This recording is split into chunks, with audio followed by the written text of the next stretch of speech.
Okay, this is September 3rd, 2023, and as I said, I was going to start doing a series of small videos. Today's video will be about runes. So, this is the book that I use and I read. You can also find apps on Google Play that are a big help, like say you're traveling and you want to see what's going to happen for the day. You can go and then tap on a rune and it'll flip for you and it'll tell you the meaning. Runes come many different ways. Handmade ones are truly the best. A lot of them make them out of earth and clay, which is what I did. Some make them out of tree branches, and they slice them into 32 to 40 small round pieces, and they sand them, they let them dry, and then they will use a wood burning kit, and they will burn the rune symbol into the wood and then waterproof it so that nothing happens. When they used them back during the Norse days, when, as most people put it, Vikings, they would use, if they needed the color red, a lot of it was used, they would mix blood or their own blood with water or whatever, and that's how they would stain the wooden ones. And then they carried them with them in small, handmade leather pouches and stuff like that, so that they could draw and read what the runes said and what to expect. Runes, once again, have become very popular, not only with modern day, but technically they really never stopped. Each rune is also a letter. And since they didn't have a form of writing back then, they would carve whatever they wanted into, like, maybe a tree or a rock. And I know you've seen a lot of the shows that they have where it shows the markings carved into rocks. These people were very good at carvings and leaving their messages. And with this book, it gives you many things. There's a table of contents, which is very good. Teaches you how to do spreads. How you can make binding runes. How you can put runes together to make a word. The one thing that you have to be careful of is that when you're making like a name, if you have a double letter, like I do in my name, which would be the letter L, you only have to put that rune marking one time if they're side by side. That way it doesn't screw up things and you understand what they're saying. You now can download rune keyboards for your phones and your computers to write people in runes.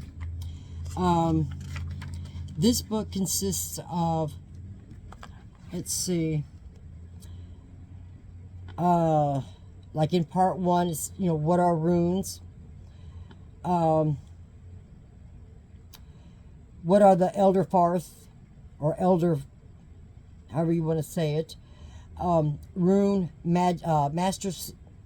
Mastery, Odin's discovery on the runes. Part 2 is runes in magic and divination. Part 3, rune meanings.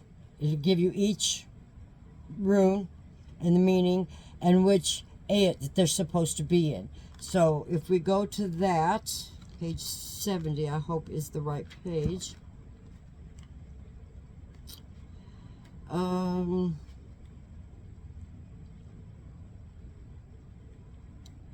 It will tell you each individual one. Let me see if I can find it. Okay, let's go back some.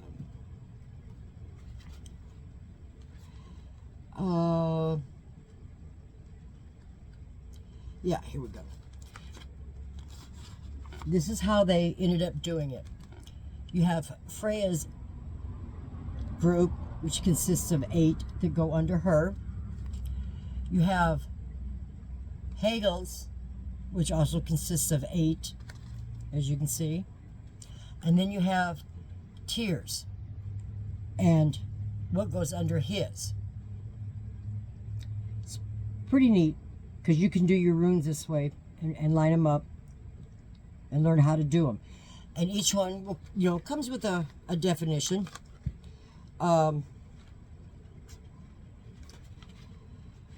They also suggest that you hold your runes, sleep with them. That way, you know, you bond with them. Each rune has its own meaning, you know, and everything. And it has a reverse meaning in case it is upside down when it's pulled.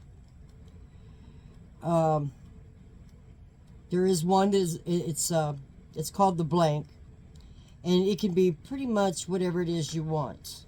You know, like this is Tears, and this one describes the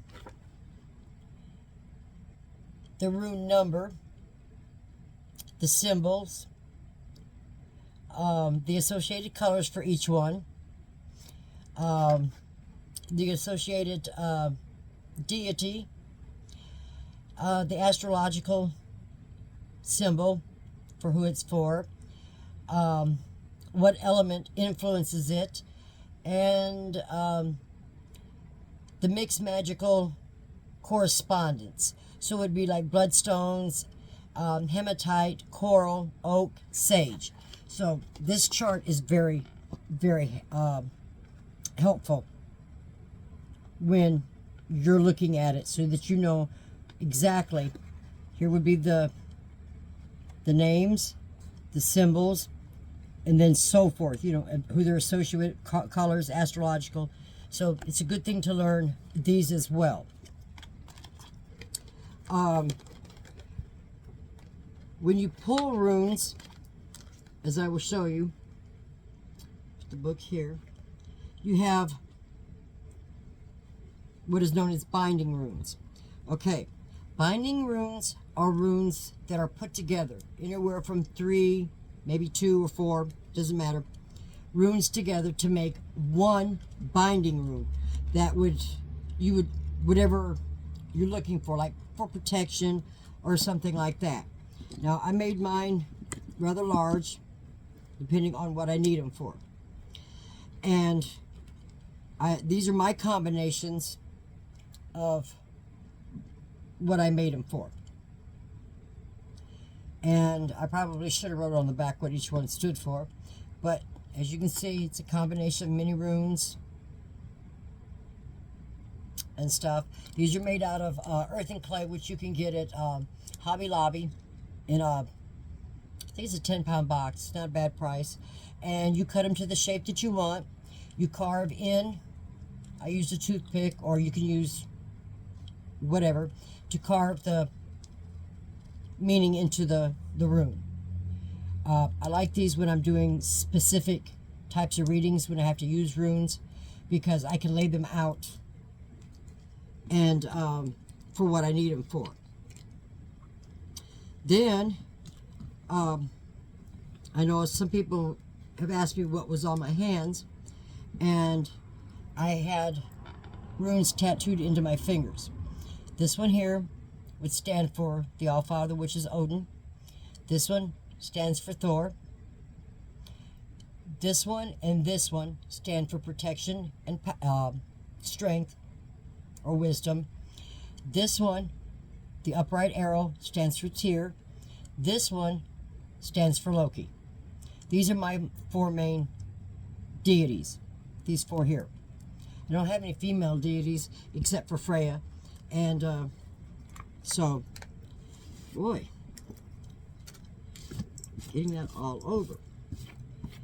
So, and like I said, Google Play has a variety of apps that you can use, and I will do a screenshot of the ones I use, and I will put it at the end of this video. You also have what are, let me see here, store-bought runes, which I made the mistake of buying these, even though they're pretty. These are done on rose quartz, which they should have used a darker color to. But as you see, you really can't see. Let's see if I can get it up there. The markings on them. They're real light. So I was really disappointed when I bought these. They do now make them bigger. Nice square ones. Like I said, a lot of people make theirs out of wood, which is a good thing. Say you have like a large maple tree or oak tree or something and it needs to come down. You can find you some branches with a diameter of about this big around, and then you can slice it into 32 or 64 pieces, depending how many sets you want to make. You take a wood burner, after you sand them, let them dry and everything so that they're good and hard, and take your wood burner and carve your symbol into it. And then you would put a shellac or a spray over the top of them to protect that wood. A lot of people will use a watered down paint or dye and rub on it so that the markings are darker, and leave that in there, not wipe it out, which that way you can see the markings a lot better. I made mine out of earth and clay. I'm not going to take them all out. I'm just going to take some because, you know, I couldn't see. And however you pull your runes, as I pulled this bunch out, should be enough, and I lay them down. As you can see, some are upside down. I would leave them upside down. Some are standing up. You can either flip them this way. Well, it would be best because you can see them. And then you have another one that is, okay. And however they come out of the bag is how you would read them. You do not flip them another way. Like this one is Ratho. This one represents when it's in this position, maybe a traveling, vehicles, stuff like that. It will give you the correct meaning for what it is when it's in the upright position. We pulled it in the reversed position. So you would read what it means in reverse. This would be like a warning that maybe if you're going to take a trip, maybe to wait, something unexpected may happen. So you want to heed the warnings. These are just like tarot cards, only they're runes. Upright position, reverse position. So that's how you want to read them. Never, ever turn them over. This one is in the reverse position. The X, fortunately, does not have a reverse, because either way you pull it, it's still the same thing. So it doesn't matter. This is in the reversed. So you would read it in the reversed meaning. If you get the apps and download them to your phone, then you can learn them faster. This book also explains them. Like here we have the runes that were not upright. So you would literally flip them just like this.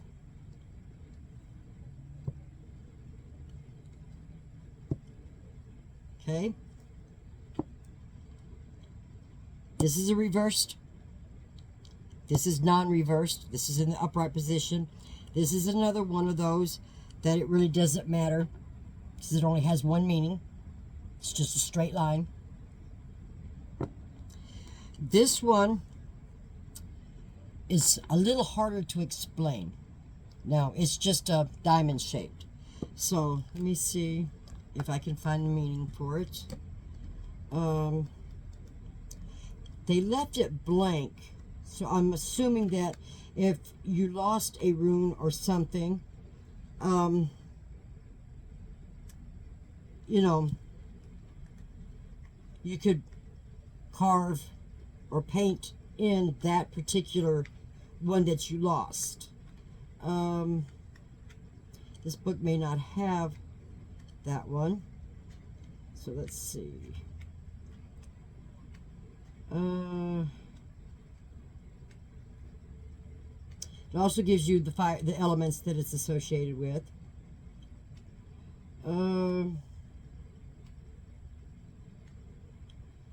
So let's see here.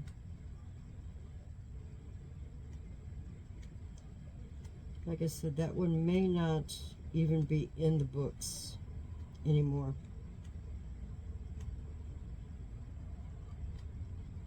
Okay, no, it's not. So, like I said, it's a blank.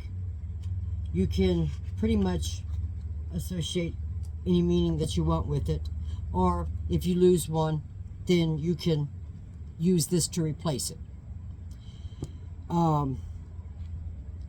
They're easy to learn. Just takes patience. And like I said, I made mine. They're, as you can see, they're rather thick. But with nerve damage done, it makes it easier for me to hold them. A lot of these are raised up, so you know you can also feel the shape that's cut into it. I used a toothpick. I didn't get, you know, sand it down to make it smooth or anything. I wanted it to be where, you know, I could feel what shape and to learn the shapes. So that's a good idea. And like I said, those that are already upright, if you want to use those, you organize them in the way that they were pulled. The ones, like I said, that were, you know, like this, you always turn them like that, towards or away from you, so that you get the correct meaning. And that's how those are done. You can go to Walmart's, to Amazon. You can go to Estes. You can buy them. Amazon and Estes both have handmade ones from certain people. They do them. The people make them. This is what they do for a living, and they're very beautiful. They do them in woods and stuff. You can also go to Amazon where they do them in different crystals, and or whichever crystal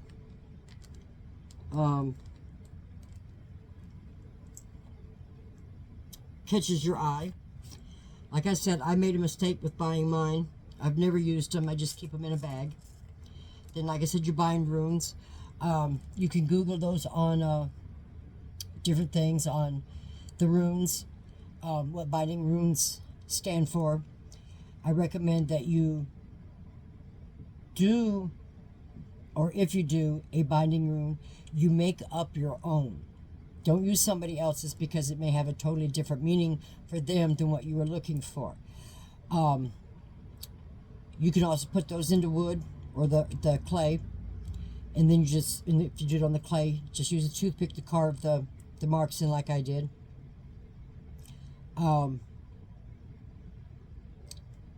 You can stain them. I use a lot of times to make them a little different. I will use coffee, and I will get a brush and I will paint the coffee on the clay, and then as it dries, it has a darker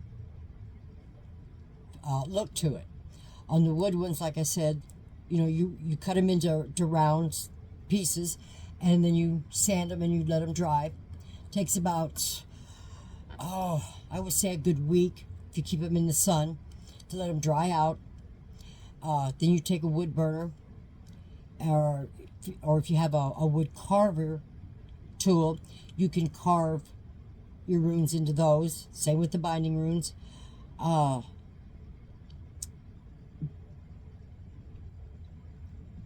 which is, like I said, you want to use your own ideals for your binding runes. So like if you have somebody that's bothering you and you want to add one for protection and one for strength and something else, you know, another rune that stands for protection and everything, you would take those three and you would learn to incorporate them into one. You make your own design, how you want to do it. And then make sure that when you make them, you write down what the intent is of those runes. Runes date back before the Christian era. They were used to help, you know, Norse or Celtics or whatever, pagans, druids, whoever used them. We're not quite sure. We do know that they are old. They were used, that was their alphabet, I should say. They would carve things into rocks, you know, say somebody was following them, they would carve things, or another group from their clan was following, they would, you know, it would give them directions. They had ways of making their own calendars and stuff like that. That will be a totally different video.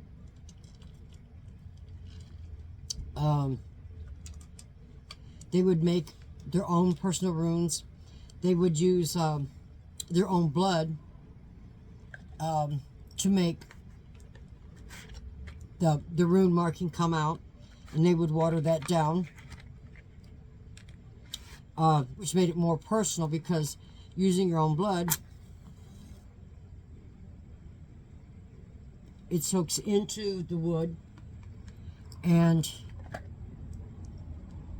it's part of you. In Norse mythology, it is told that Odin was looking for wisdom and knowledge, and he came upon the well of knowledge, or the pond of knowledge, however you want to put it, and there stood a ash tree, and he had to make a sacrifice. So he hung himself upside down for 9 days, or 7 days, I'm trying to remember, it's been a while, and he also removed his right eye, and he used that as an offering. And as he hung there and he saw the runes in the bottom of the water, on the bottom, then, you know, going without food and water, and he was able to focus on the runes, and which each meaning was. So the runes, the way I understand it, are, and their meanings come from Odin's sacrifice, his strength and his knowledge and his wisdom, and he put that with the runes for the Norse people. You know them as Vikings. Vikings is a slang term for my ancestors, but it's the one that they are known best by. So you would know that. As for books, you can go online, you can find books of all different types of runes. In fact, I came across this one first. It was the most interesting. It was smaller, and, you know, it describes more in detail, like a tarot card book would. It gives you the actual meanings. This one is for Norse. Now, these runes may have a different meaning in Celtic or Druid. I'm not sure. I know a lot of movies where they have druids, they do have the runes, but I don't know what they stand for in their culture. This is for my ancestors and stuff. And so depending on what you're wanting to learn, whether it's Celtic, pagan is basically, I would say, like all of us. And then again, it's not. So it really depends on your interpretation of what pagan means. You have your druids, which are, if I remember correctly, are older than most of them. and they used them. There is the old elder, and then there's the younger elder, and you can find both of those books and what the meanings are for per book. I try to use it in the old version, the elder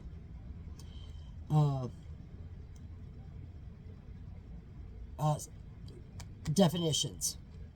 I try not to stray, because that's too many. It's too many really religions, I guess you could put it that way, as to what you would have to learn. I would learn one, and if that doesn't interest you, then go to the next. Like I said, there are many books. You also have runes. They're called witches' runes, which are totally different from the ones I showed you. But you can also make your own of those. You can incorporate whatever you want. It doesn't have to be a definite.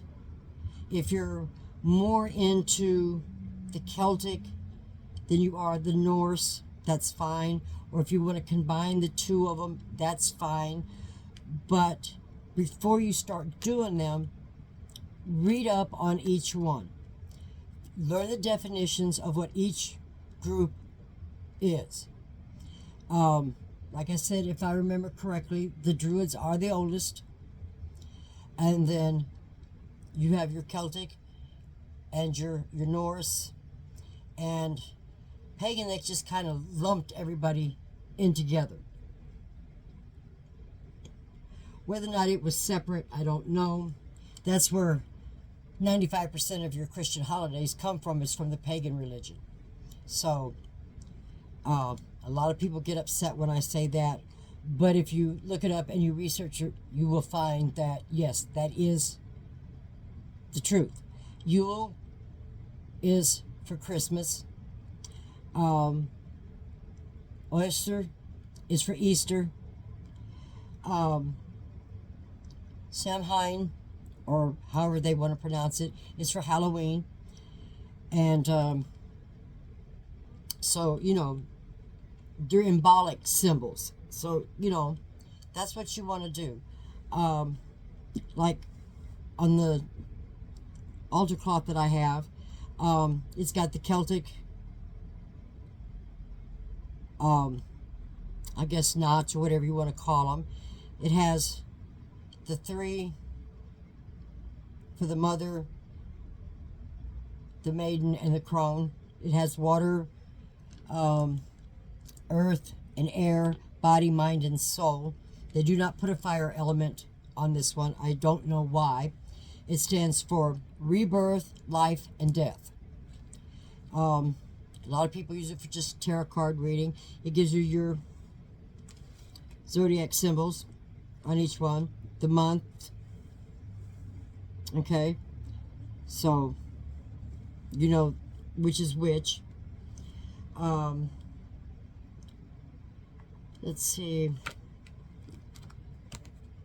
Has the summer solstice, May Eve, and all of that, different things. So, you know, there are things that you can read up on, and we'll get into each one of those individually for the holidays and stuff like that at a later date.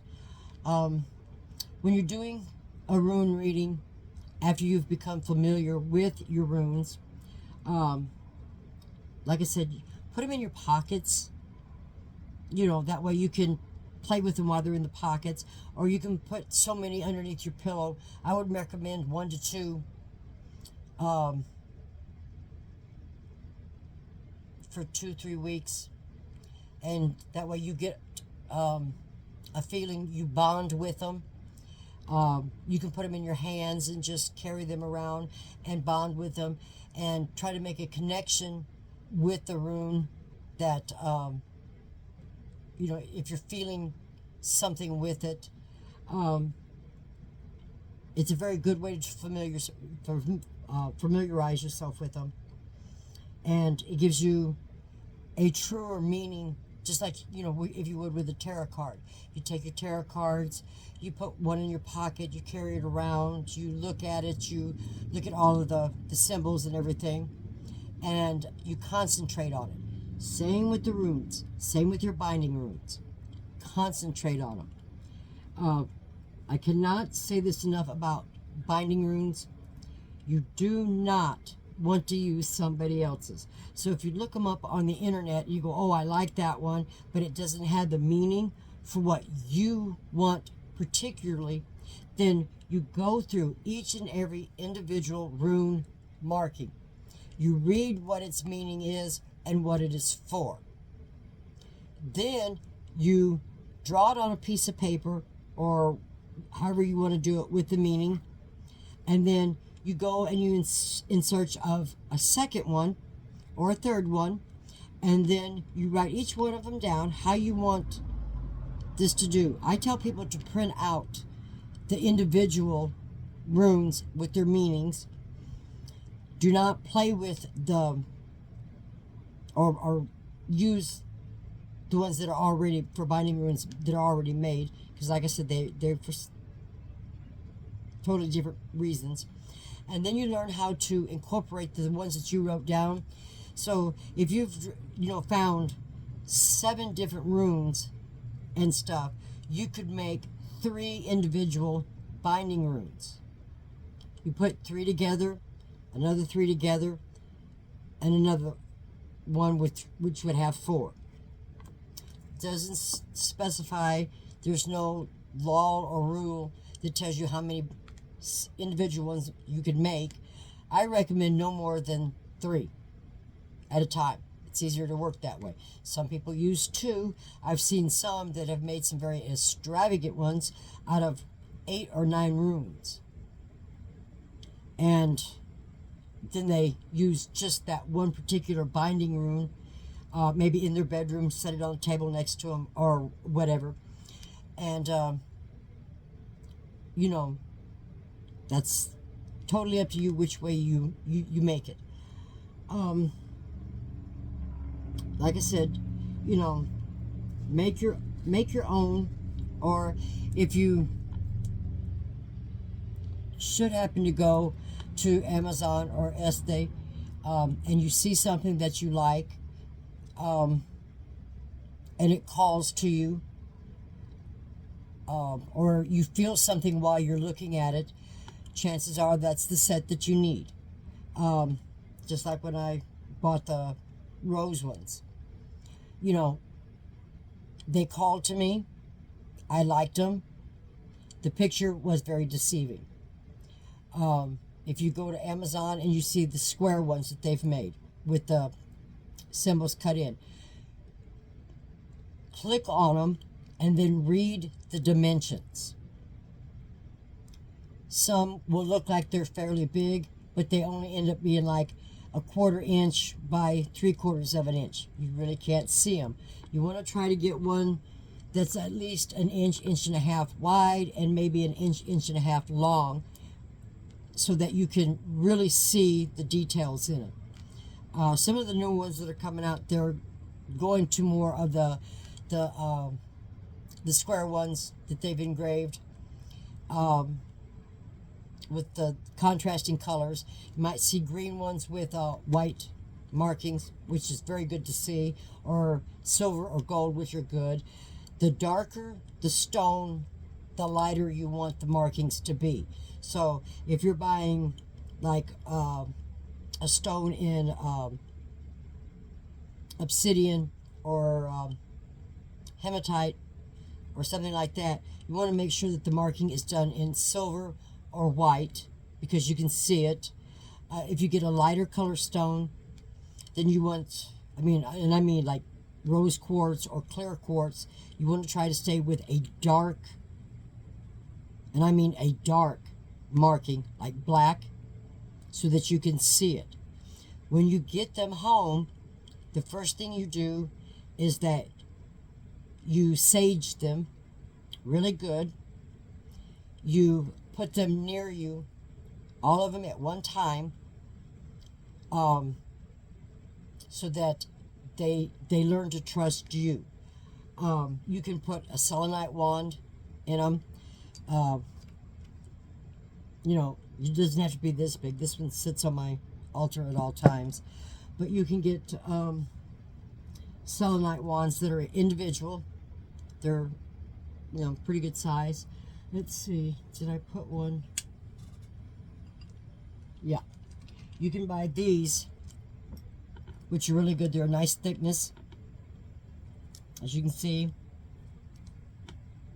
these are for negativity. And that's all they do. They keep your stuff free and clean of any negative energy. So if you make your own runes and binding runes, make sure that you buy some of these. These I get on Amazon. I get £1 at a time. They're not a bad price. So that way, you know, and these are in with my quartz crystals. These go around when I'm doing my pendulum readings, along with whatever other stones I pull and stuff. And then I just lay it on top, as you can see, or work it in so that there is no negative energy. And then I cover them with a soft cloth like this. You can see what I'm doing. And then I put the lid back on top. Now I'm going to have to get a bigger bowl for this because it makes it a little hard. And then I just set them off to the side. That way nobody touches them. You can also, let's see, when it comes to making them out of wood, you can use ash, maple, oak, birch. The harder the wood, the better. But before you cut a branch off, you ask permission from that tree, and you tell the tree your intentions of why you cut that branch off. And then you ask for forgiveness for what you just did. It is a tradition that all witches do. The tree is part of the earth.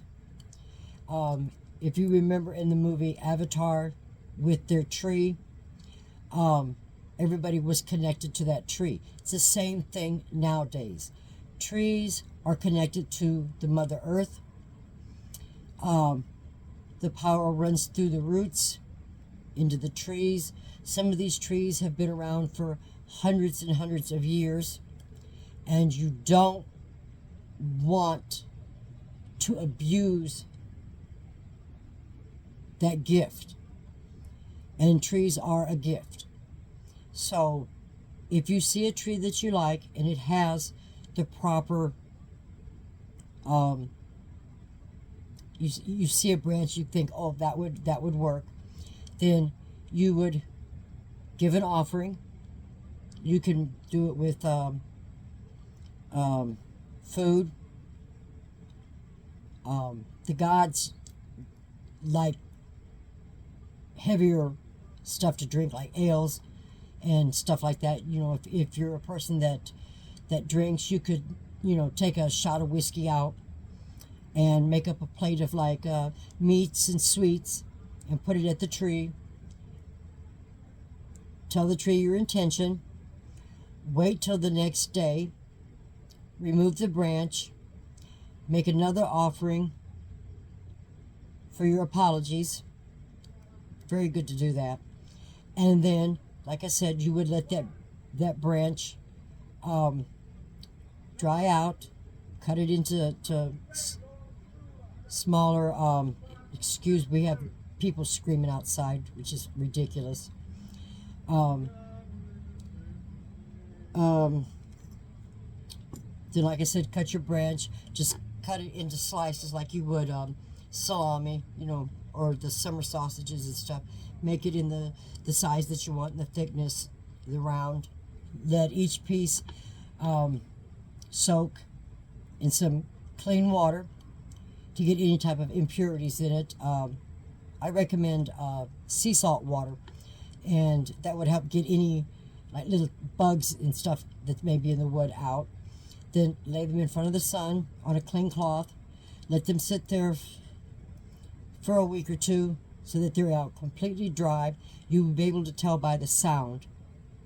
If it makes like a hollow clicking sound, it is completely dry. I have many branches outside now that I have standing up, letting them dry. Those I will be making walking sticks out of, and probably to make wooden runes with. Then, like I said, if you've got a carving tool, if you want to hand carve them with that tool, that's fine. Or if you have a wood burning, which really makes a beautiful pattern, you can use that as well. Make sure you seal the wood afterwards. Usually within a week after you've made the rune marking in it, and then you seal it. If the marking is not dark enough for you, you can get some stain, water it down, get a water-based stain, and then take a cloth and just rub on it to get the color that you want. Wipe it off, but leave it inside the rune. Don't take it out. Let that dry, let it soak into the wood, and then seal your rune. But you know, they're very easy to learn. Like I said, I use my runes a lot. I keep the apps on my phone, so if I'm away from home and I can't touch my runes and see them, I can draw from the apps, and they are very good. I use I think 4 different ones, but my main two give me better definitions on the spreads, because there are different spreads just like there are with tarot cards. You can pull 1, 3, 5, 7, depending on how big a spread you want. You can do it by the day, the week, the month. I don't know if there is one for a yearly one. At least I don't think anyone's made one that way. But it would be kind of, you know, unusual to see one made for a year, because you might forget what you pulled for that. So usually a month, which would be like a 3, 4, 5 type pull. You can read what each one of them says, write it down, so you know what to do or what not to do during that month. Get you a calendar specifically for that, and then write down, it doesn't matter what day you write it down on. If you pull it on the last day of the month before, and you want it for the next month, then you would go to, say I wanted to do one for October. I would pull my runes on the last day of September for the month of October. I would read what each one says in reversed and non-reversed. I would write that on my calendar, across my calendar, so I know exactly what not to do and what to do. If I pull a daily one, you really don't need your calendar. If you pull a weekly one, then for that week, I would write down the do's and don'ts for that week. And it works really good that way. If I'm feeling down and I need to know what's going to happen, I will pull 1 to maybe 3 runes to see what the outlook is going to be for that week, what I should expect, what I should avoid, and you know, work my week around that particular set of runes. It's a wise thing to do. And then I also pull, after I pull a weekly one, I will pull a daily one, just to see if that daily one matches up with what I pulled for the week. Each and every time I've done that, each daily one has matched up for the week. So that's a good thing to remember, and a good thing to do, especially if you're doing it by the week. Make sure you also pull a daily. Daily divination is 1 rune a day. Make sure that you read it in the correct, form. So if it's in reversed, make sure that you find the reversed meaning for it. Look at what it's supposed to mean in its normal state, and then if it's reversed, make sure you read that so that you are very aware of the possibilities of what can happen. These have been used as far back as 600 BCE, and that is before the Christian era. They are still in use today. They have become more popular over the last 10 to 20 years because you have people going back to the old ways, which is a good thing. They can be incorporated into modern day Christianity. You don't have to tell anybody what you're doing. It's really none of their business what you are doing. And so that way, you know what's going on. If Christianity doesn't resonate with you as well, you believe in some of it, but you don't believe in all of it, then you can go through and look at the different religions, and there's many, and you can find out which one resonates with you, and you can incorporate that with your Christian beliefs. I've, raised Christian, and I've incorporated a lot of the Norse, matter of fact, almost all of the Norse things into the modern day stuff. For Christians, they talk about Armageddon. In my ancestors' times, it was actually known as Ragnarok, just like you see in the movies. And basically, it's good versus evil, just like it's in modern days. So you can do it that way. I think pretty much everybody uses the Tree of Life. I might be wrong, so don't quote me on that. I know that the Norse use the Tree of Life. At the bottom of the tree is the serpent, which is the son of Loki. Then you have the different levels. You have Midgard, which would be modern day Earth. You have the next level, then the next level. And, the top level is where the head gods live, like Odin, Thor, Loki, and all those. The second level would be your second tiered gods. Midgard would be us, everyday people. So then you have what is underneath the tree, which is the roots, which would be the underworld. And that is where Hela reigns. It's not like our hell, because the way that they do death in Norse mythology. Freya gets top pick on who she takes to Aesir, and that is her group. Valhalla is the one where Odin picks, and he takes the warriors that have died honorable deaths. So, like I said, if you're using the runes, make sure you know which religion you want to use them with. Each religion has a different meaning for them. And I try to stick with my ancestors because of my grandfather. And when I'm doing a traditional reading, I do sage everything. I do light my candles. I do ask my ancestors for help. I ask for Odin, Tyr, Loki, and Thor to be my 4 points, which would be north, south, east, and west, and to watch over me as I do it. And then when I'm finished and I have getting ready to close out my circle, then I thank each and every one of them and let them know that they can go back home. So always remember that. You do have to have a protective circle, just like you do with everything else. You can call on whichever entity or deity you want. A lot of people use the archangels.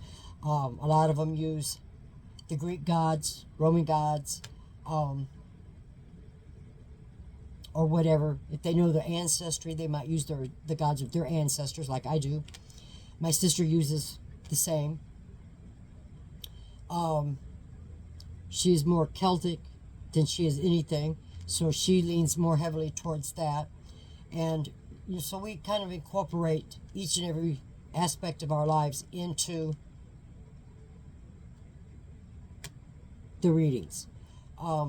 So, I mean, if you have any other questions, you can always let me know. You can leave a message or a comment. I do believe the comments are working on my channel. I do have an email. I will put that email in with this video so that if there's any questions, you can email me. Please do not use your real name when you ask questions, because I don't want to be responsible for those. I do not use my real names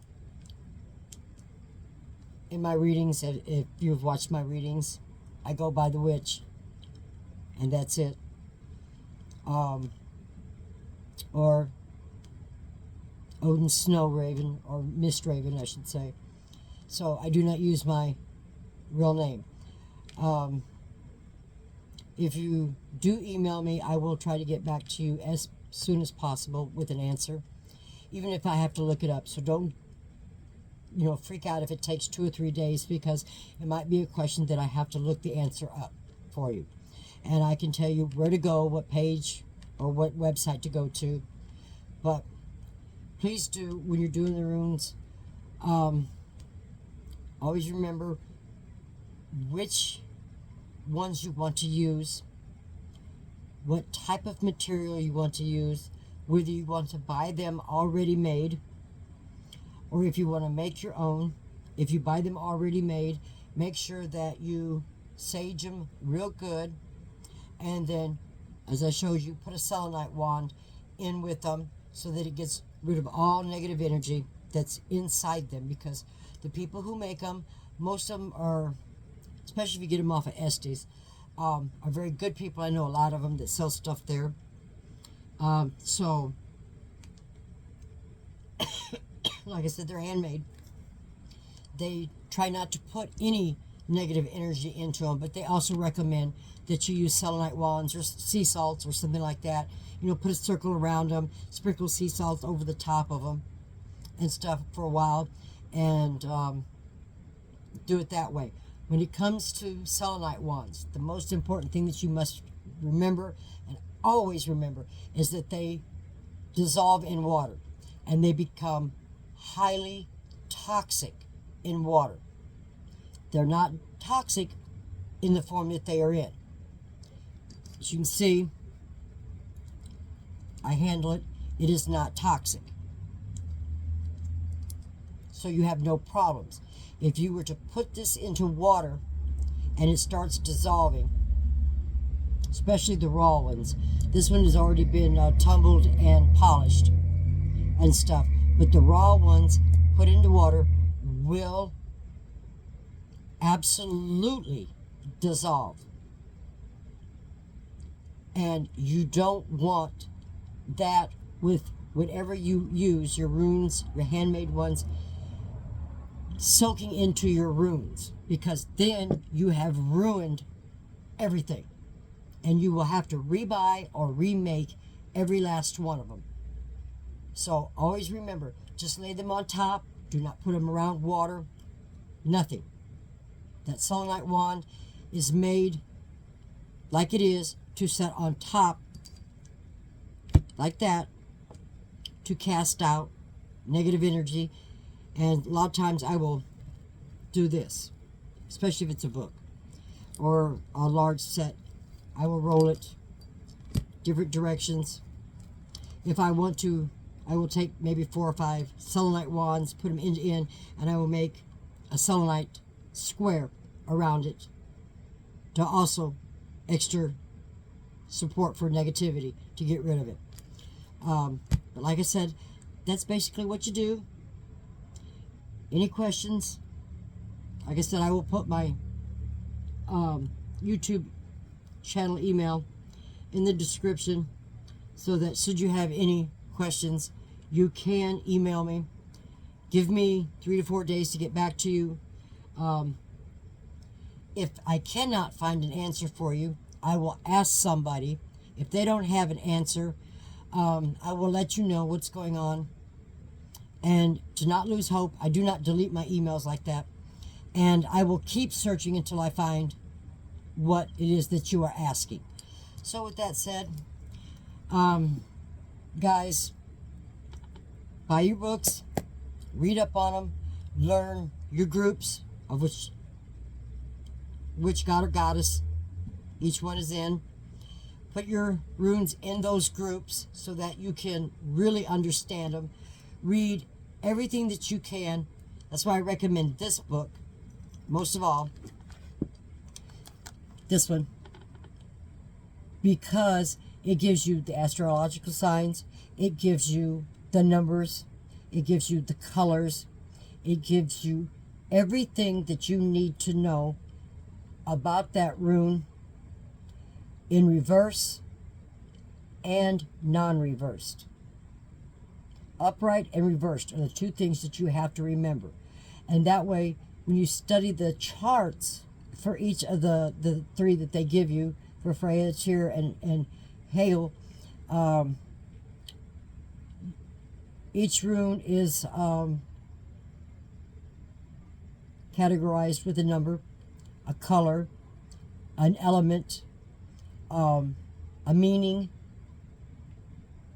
what it's meant to be, the whole 9 yards. This is probably the best one I have found so far. And trust me, I have a lot of books. So, this is when you get on Amazon, it's not that expensive. And, you know, basically, rune reading is like tarot cards, only a little simpler. And you don't have 72 stones to worry about, you just have 32. Or 24, let's see. 8 times 3 is 24. Yeah. So each row of them is 8 stones long. And you treat them with respect, like any other tool. If you abuse them, it's going to come back on you. It's known as karma. And for those of you who say, oh, karma doesn't exist, trust me, it does. It comes back very, very fast. And sometimes very slowly. It'll make you suffer. So, with that, y'all have a good day. Enjoy the videos. The next one I think we will do will be for like candle magic. And I will show you, I don't know if I have books on candles or not. I think I do. And what each color represents, how you can incorporate those in your magic for everyday use, divination, all of that, meditation, which ones are for calming, which ones are for this and that. So, and then I will also, as I promised, I will look up to see when the Hunter's Moon is in October, because that will be the next full moon, and that will be our next actual reading, because I have to give my time, my body time to regroup from this last one, from the super moon. But see y'all later. Have a good day.